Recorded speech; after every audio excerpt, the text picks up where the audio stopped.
नमस्कार, बहुत बहुत स्वागत है आपका। मैं हूं आपके साथ ऋतु ज्ञानवानी। कई दफा जब जवाब सामने ना हो तो शुरू होती है तलाश। तलाश सच की, तलाश सवालों के जवाब की, तलाश उन अनसुलझे रहस्यों की जिन पर आज भी डला हुआ है पर्दा। तलाश ऐसे चक्रव्यूह की खोज की जिसका रास्ता आज तक किसी को ना मिल सका हो। और इसी तलाश में हम भी निकल पड़े थे ऐसे स्थान की ओर जिसके बारे में कहा जाता है कि यही है असल माहिष्मती। कहते हैं कि यहां दशानन को कैद किया गया था। कहा जाता है कि यहां पर लंकापति रावण 64 योगिनियों को सिद्ध करने के इरादे से आया था, लेकिन सहस्त्र बाहु की भुजाओं ने उसे ऐसा परास्त किया कि रावण ने दोबारा कभी यहां पर पलटकर नहीं देखा। और दावा यह कि आज भी रावण के पद चिन्ह यहां नजर आते हैं, लेकिन इसके प्रमाण कहां हैं? तो आइए प्रमाणों के लिए शुरू करते हैं सहस्त्रधारा के रहस्य की तलाश।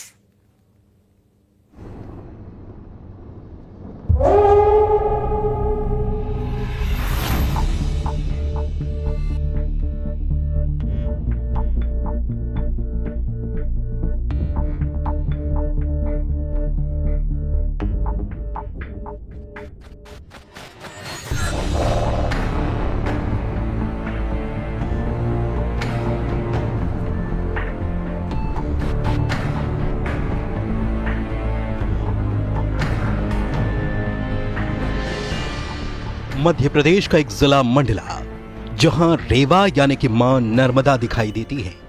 और मां रेवा का रूप यहां इतना विहंगम है, इतना अद्भुत है कि लगता है कि ये सिर्फ कल कल बहता जल नहीं, बल्कि मानो मां की चुनरी लहरा रही हो।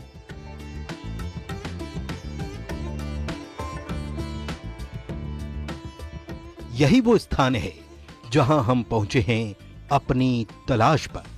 वो तलाश जिसमें किंवदंतियां हैं, पौराणिक कथाएं हैं, उनके साक्ष्य हैं। तो वहीं आज भी मौजूद कुछ ऐसे प्रमाण हैं जो विस्मित करते हैं और विचार करने पर मजबूर भी।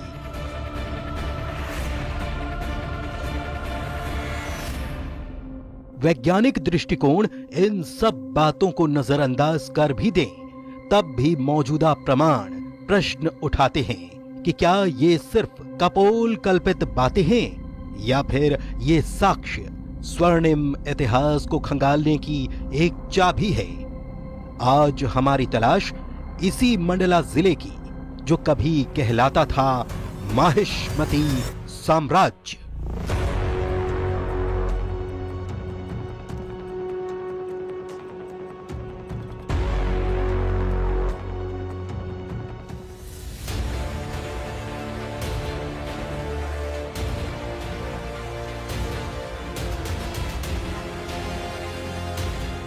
यहां इतिहास, पौराणिक कथाएं और किंवदंतियां आपस में इतनी ज्यादा गुथी हुई हैं कि सच और कल्पना का अंतर मिट सा जाता है। कहते हैं यहां दो ऐसी शक्तियों का वास रहा है जिनका बल, शक्ति अद्भुत थी, और उन्हीं के बीच यहां छिड़ा था भीषण युद्ध, जिसके प्रमाण आज भी यहां मिलते हैं।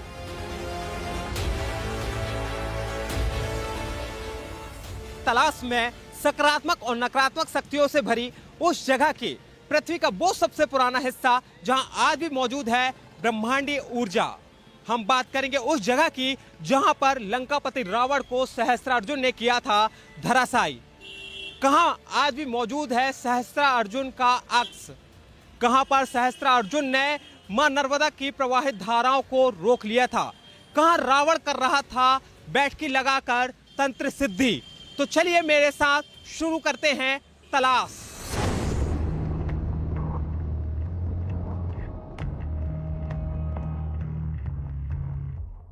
नर्मदा का विशाल तट और उसमें मौजूद सहस्त्रधारा, यानी 1000 धाराओं का एक साथ प्रवाह, ये कोई साधारण जगह नहीं है। ये धरती का वो हिस्सा है जहां की हर एक चट्टान पौराणिक कहानी कहती है। गौर से देखने पर यह साफ होता है कि यहाँ की चट्टानें नदी में दूसरे स्थान पर मौजूद चट्टानों से बेहद अलग हैं, दुर्लभ हैं और इनमें कुछ ऐसा है जो शायद ही और कहीं मिलता हो।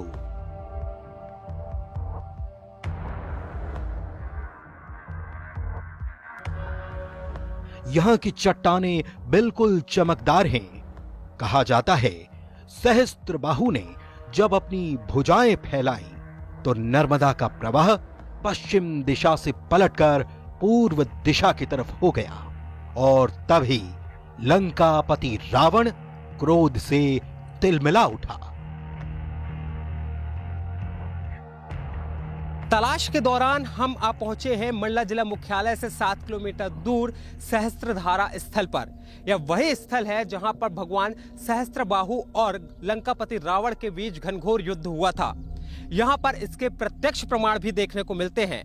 इसे देखने के लिए हमें यहां से करीब 14 किलोमीटर दूर पैदल चट्टानों के बीच से होकर गुजरना पड़ेगा और वहां पर हमें लंकापति रावण और सहस्त्रार्जुन के बीच में जो युद्ध हुआ था उसका प्रत्यक्ष प्रमाण देखने को मिलेगा, जो कि पौराणिक ग्रंथों में भी इसका जिक्र है। तो चलिए मेरे साथ देखते हैं सहस्त्रार्जुन और लंकापति रावण के बीच हुए महायुद्ध के प्रत्यक्ष प्रमाण।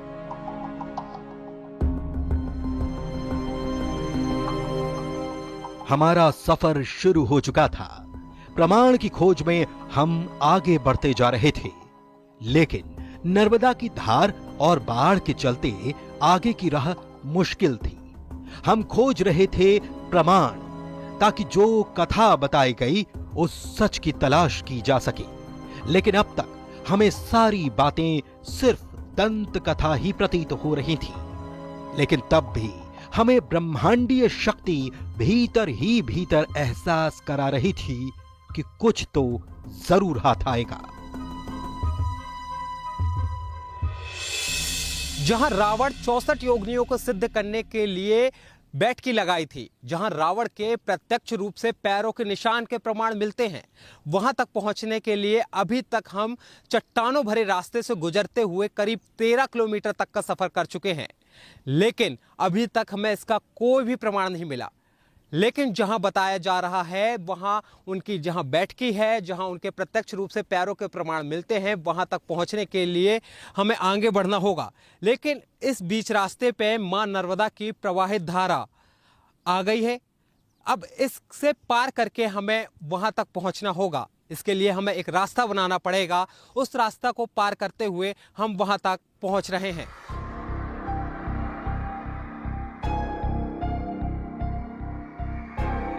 इस तलाश के दौरान कोई भी बारीक चीज हमारी नजरों से या कैमरे से छूट ना जाए, इसलिए हमने अपने साथ एक स्थानीय जानकार को भी ले रखा था, जो हमें रास्ते की मुश्किलों के साथ ही अहम चीजों के बारे में जानकारी देते जा रहे थे। और फिर हम पहुंचे अपने अगले पड़ाव पर।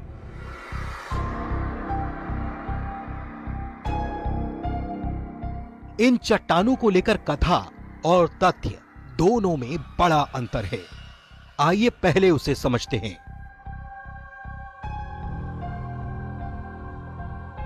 सहस्त्रधारा की ये जो चट्टानें हैं बाकी चट्टानों से बिल्कुल अलग है, क्योंकि यहाँ की जो चट्टानें हैं देखने में चमकती हुई नजर आती हैं।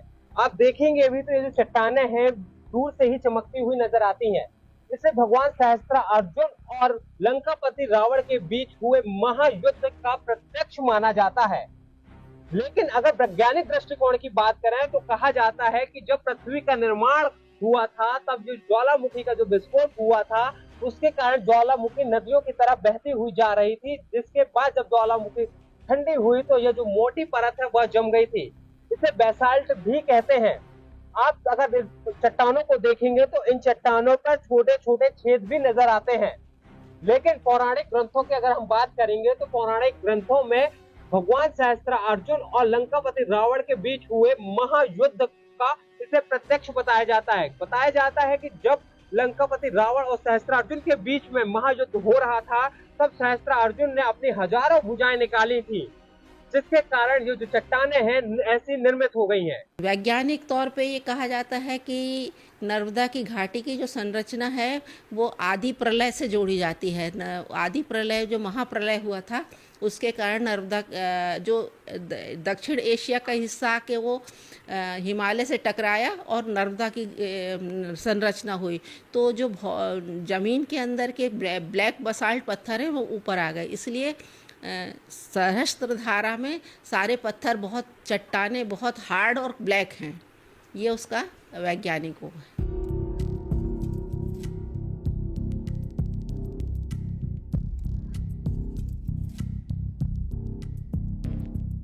वैसे पौराणिक कथाओं में रावण को लंकापति बताया गया है, लेकिन फिर सवाल ये कि लंकापति रावण सैकड़ों मील दूर लंका से यहां क्यों चला आया? तो इसके पीछे थी एक ऐसी शक्ति को प्राप्त करने की मीमांसा जिससे रावण और ज्यादा शक्तिशाली हो जाता, और वो शक्ति थी 64 योगिनियों की शक्ति।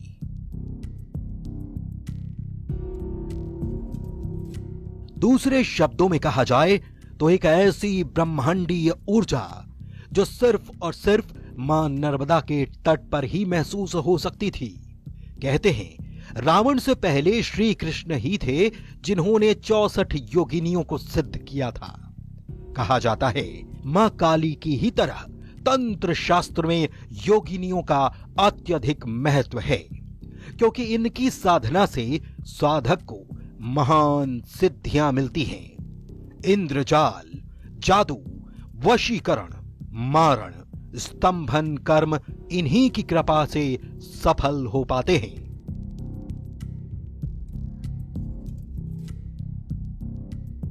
रावण यहाँ पर 64 योगिनियों को सिद्ध कर रहा था। इससे पहले मात्र भगवान श्री कृष्ण ही एक ऐसे भगवान हैं जिन्होंने 64 योगिनियों को सिद्ध किया है।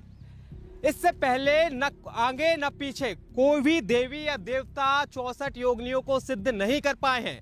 और ये रावण भली भांति जानता था कि भगवान श्री कृष्ण ने भी 64 योगिनियों को सिद्ध करने के लिए मां नर्मदा का किनारा ही चुना था। और यह बताया जाता है कि ब्रह्मांडीय ऊर्जा, नकारात्मक और सकारात्मक जो ऊर्जा है वह पृथ्वी के इसी हिस्से यानी मां नर्मदा के तट के किनारे ही है। इसलिए रावण ने इस जगह को चुना और इसके बाद वह अपने 64 योगिनियों को सिद्ध करने के लिए कठोर तपस्या में जुट गया।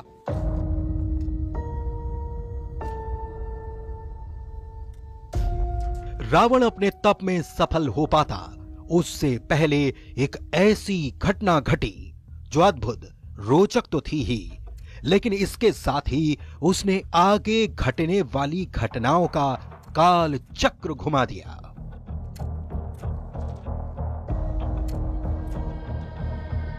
तलाश में बढ़ते हुए हम ऐसे स्थान को खोज रहे थे जहां मिले प्रमाण, क्योंकि जो कथाएं हमने सुनी थी उसकी सच्चाई भी परखनी थी।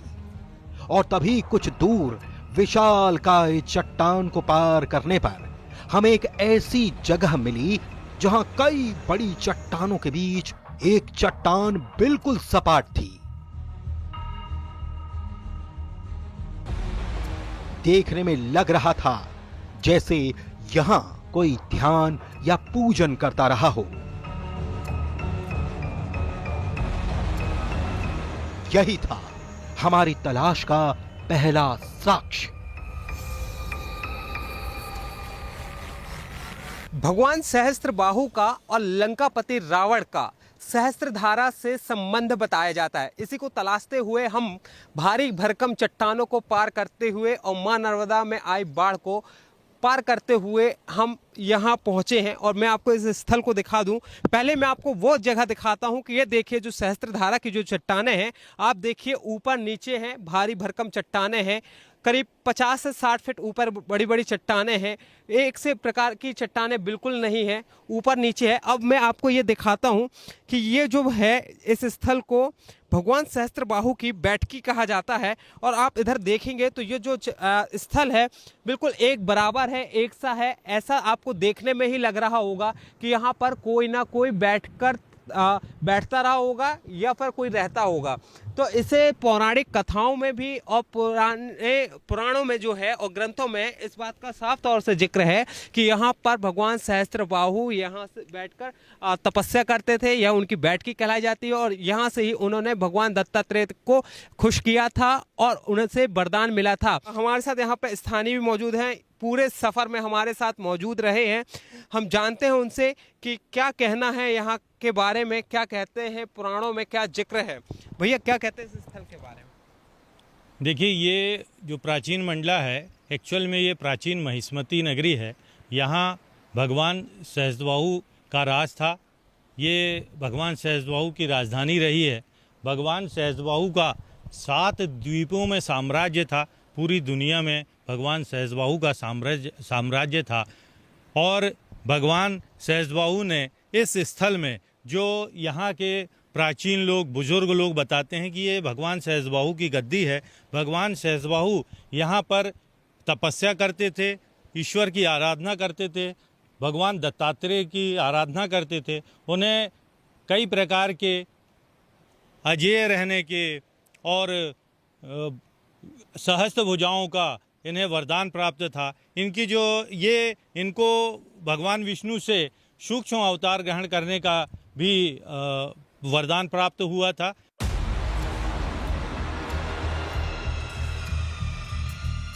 इस साक्ष्य के साथ हम उस तथ्य को भी तलाशना चाहते थे कि आखिर यहां पर सहस्त्रबाहु और रावण का युद्ध हुआ तो हुआ क्यों। तो पुराणों के जानकार शालिग्राम दुबे ने हमें बताया। सहस्त्र अर्जुन यहाँ इसी क्षेत्र पर अपनी पत्नियों के साथ पर कुछ क्रीड़ाएं, जल क्रीड़ाएं कर रहे थे। जल क्रीड़ा करने के उपरांत में जब पत्नियों ने उनसे उनके सहस्त्र बाहुओं के बारे में बखान पूछा तो उनने भगवती के जल प्रवाह को रोकने हेतु बताने के लिए अपने सहस्त्र बाहुओं को फैला दिया। सहस्त्र बाहुओं को फैलाने से भगवती नर्मदा जी का जो बहाव है वह विपरीत दिशा में जाने लग गया। उस विपरीत दिशा में कुछ दूरी पर जहाँ पर रावण अपनी तपस्या कर रहे थे, वहाँ पर जो जल की धार थी विपरीत दिशा में होने के कारण उनकी जो पूजन सामग्री थी वो बह गई। बहने से रावण क्रोधित हुए और सहस्त्र अर्जुन के बीच में, दोनों के बीच में गहन संवाद हुआ। संवाद का यह जड़ हुआ कि दोनों के बीच में युद्ध हुआ। युद्ध का निर्णय यह हुआ कि रावण परास्त हुए और सहस्त्र अर्जुन जो कलचुरी राजवंश के राजा थे उन्होंने रावण को बंदी बनाकर अपने बंदी गृह पर डाल दिया। यही वो जगह है जहां पर भगवान सहस्त्रबाहु अपनी पत्नियों के साथ जल क्रीड़ा कर रहे थे। यहाँ ही उन्होंने अपने दिव्य सहस्त्र भुजाओं से मां नर्मदा की बहती जलधारा को रोक लिया था। आपको तस्वीरें भी दिखाना चाहूंगा जिसका प्रत्यक्ष प्रमाण है कि यहाँ पर सहस्त्रबाहु के जो आपको छोटे बड़े झरने दिख रहे हैं वह उनकी भुजाएं बताई जा रही हैं, जिसका पुराणों में और पौराणिक कथाओं में जिक्र भी है। आप जो छोटे बड़े झरने देख रहे हैं इन्हें सहस्त्रबाहु की भुजाएं बताई जा रही हैं। बताया जाता है कि जब सहस्त्रबाहु ने अपने दिव्य भुजाओं से मां नर्मदा की बहती जलधारा को रोका था, इसके बाद मां नर्मदा उल्टी दिशा में बहने लगी थी, जिससे रावण जहां तंत्र सिद्धि कर रहा था वह स्थल बह गया था।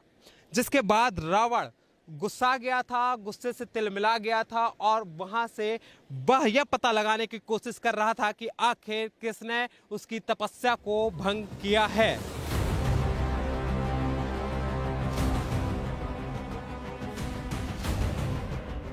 तलाश में आगे बढ़ते हुए हम पहुंचे उस स्थान पर जिसके बारे में कहा जाता है यहीं पर सहस्त्रार्जुन ने रावण को मल्ल युद्ध में परास्त करने के बाद बंदी बनाकर रखा था।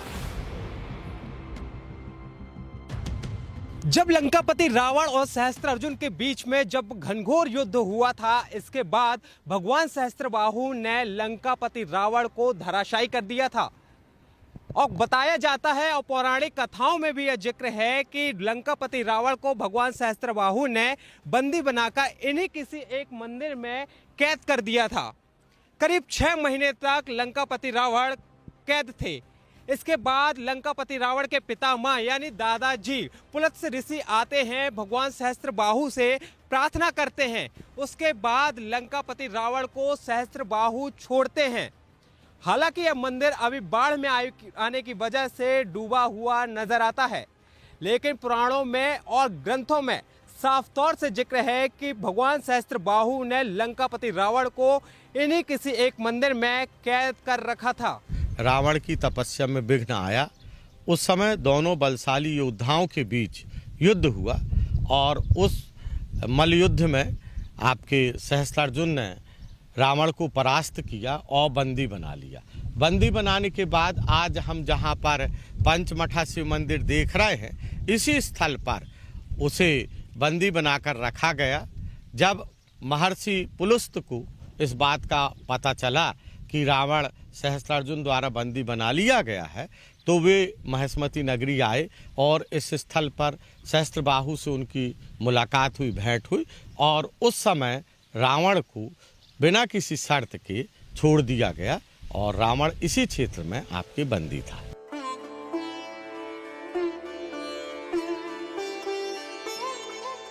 दिन भर की मशक्कत और कड़ी मेहनत के बाद हम उस जगह पर सूरज ढलने के बाद पहुंचे जहां हमें वो आखिरी साक्ष्य हाथ लग गया। एक विशाल चट्टान जिसके ऊपर हमें दिखे रावण के पैरों के निशान। ऐसा लगता है जैसे किसी ने पत्थर में अपने पैर जमा दिए हों। पौराणिक कथाओं में भी इन पैरों के निशानों का जिक्र है, जो इस युद्ध की कहानी को और भी मजबूत बनाते हैं।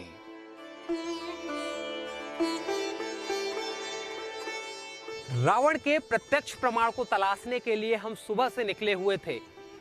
भारी चट्टानों को और मां नर्मदा के प्रवाहित धारा को पार करते हुए अभी हम इधर स्थल तक पहुंचे हैं और मैं आपको तस्वीरें भी दिखा देता हूं कि यह रावण के पैर बताए जा रहे हैं, जो कि पौराणिक कथाओं में उल्लेखित हैं। बताया जा रहा है कि यह रावण के 2 पैर हैं। आप तस्वीरें में भी देखेंगे तो आपको यह पैर ही नजर आएंगे। बताया जा रहा है कि जब रावण अपनी 64 योगियों को सिद्ध करने के लिए यहाँ पर तपस्या कर रहा था, तब देवताओं के राजा इंद्र भगवान सहस्त्रबाहु के पास पहुँचते हैं और बताते हैं कि अगर तपस्या रावण की पूरी हो जाएगी तो वह तीनों लोकों का विजय हो जाएगा, उसे कोई भी नहीं हरा सकता है। जिसके बाद भगवान सहस्त्रबाहु उनकी बातों को मानते हैं और वहां पर जल क्रीड़ा करते हैं। जल क्रीड़ा करते समय वह अपनी हजारों भुजाओं को एक साथ बाहर निकालते हुए मां नर्मदा की प्रवाहित धारा को रोकने का प्रयास करते हैं, जिसके कारण मां नर्मदा उल्टी दिशा में बहने लगती है और जहां रावण तपस्या कर रहा होता है तो उसकी जो शिवलिंग होता है और जो तपस्या जहां स्थल होता है वह बह जाता है, जिसके कारण रावण गुस्से से तिलमिला जाता है और वह वहां से अपनी बैठकी से छलांग लगाते हुए इस स्थल पर आता है और भगवान सहस्त्रबाहु को युद्ध के लिए ललकारता है।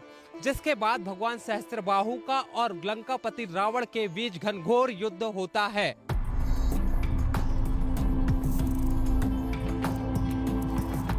सचमुच किसी से भी अगर पूछा जाए कि पत्थर पर यह आकृति कैसी नजर आती है, तो सबका जवाब एक ही होगा।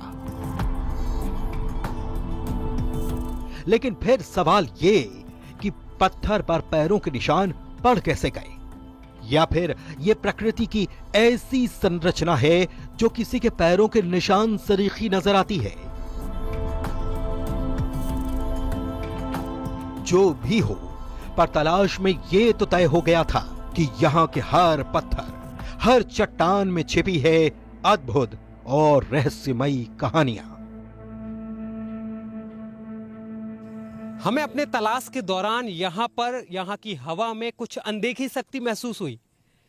जो पुराण और ग्रंथों में रावण और सहस्त्रार्जुन के बारे में प्रमाण मिलते हैं वो सारी चीजें मिली, लेकिन वैज्ञानिक दृष्टिकोण की बात करें तो यहाँ ज्वालामुखी विस्फोट के कारण बहे लावा के जमने से यहाँ के चट्टानों की संरचना हुई है।